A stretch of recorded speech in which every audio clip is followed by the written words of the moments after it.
In this video, we will see how to add grid lines to curtain walls using the Curtain Grids tool. We'll see how to edit grid lines to add and remove segments and merge panels together. And we'll see how to add mullions to curtain walls using the mullion tool. I have the exercise file, Modify Curtain Grids, open. Let's zoom into the atrium at the end of the building here, and we can see the curtain wall that needs to be modified. If I select the curtain wall, we can see it's the curtain wall panels type, and I'll click Edit Type here so we can review its type properties.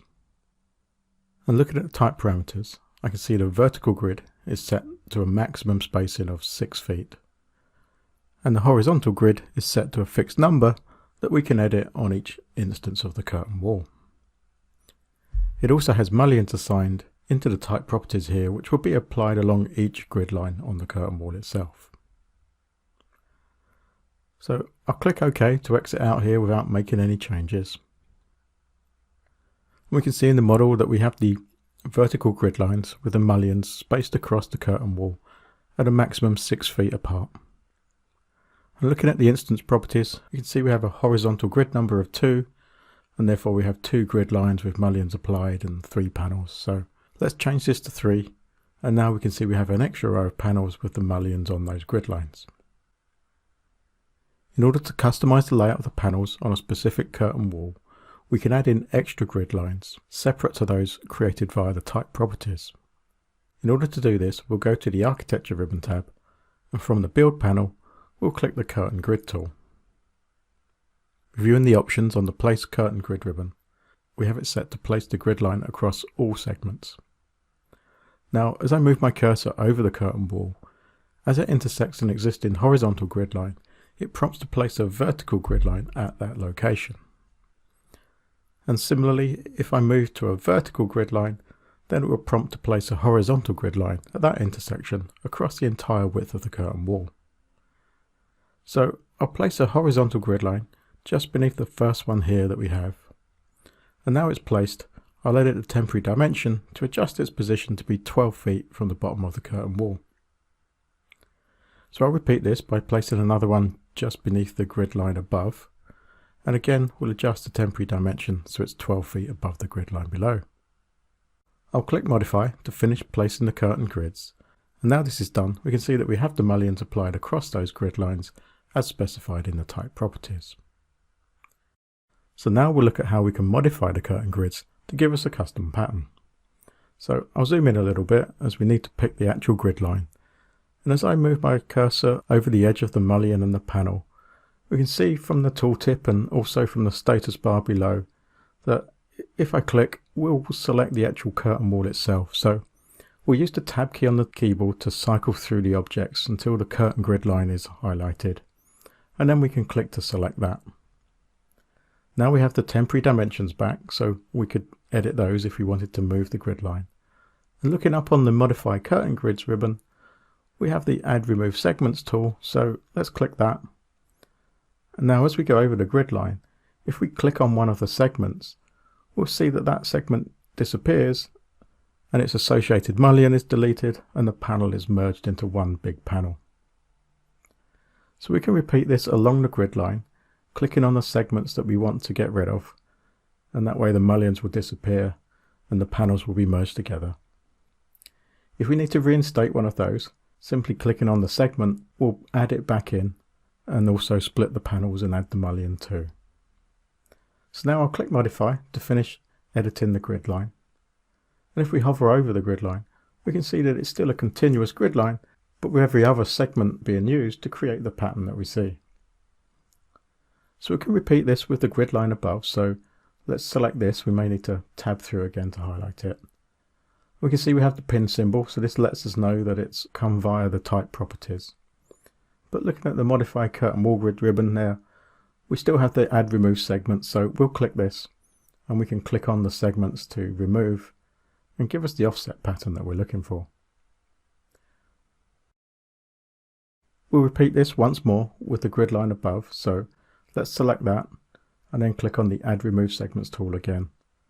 And once again, we'll click on the segments to remove to give us the offset pattern that we're looking for in this curtain wall. So now we'll go back to the Architecture ribbon tab and we'll choose to add in another curtain grid. And looking at the placement options here, we'll change this to one segment.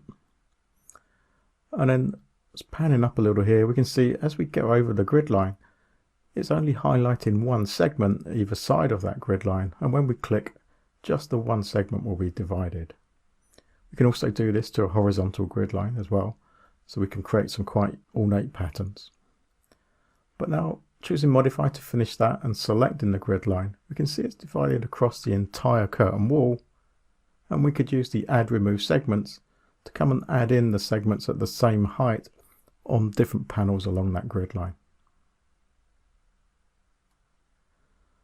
We can see as we've added those grid lines that the mullions have also been placed because they were specified in the type properties of this curtain wall.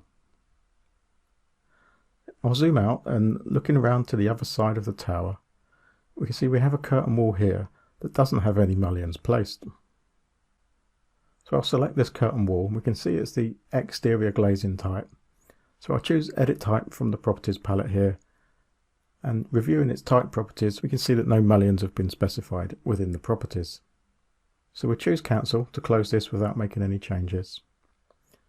So now we can apply the mullions to the curtain wall separately, and to do this we'll go to the Architecture ribbon tab, and from the build panel we'll choose the mullion tool. Looking at the type selector, we can see we currently have the 2.5 by 5 inch rectangular mullion specified. If we click the type selector, we can see we have options for different shapes such as circular mullions and corner mullions, and also different sizes in the rectangular mullion. We'll create a new one, so let's stay with the 2.5 by 5 inch rectangular, and we'll click edit type to access its type properties. We'll then choose duplicate to create a new one, and we'll name this 8 inch by 10 inch rectangular, and click OK to create that new mullion type.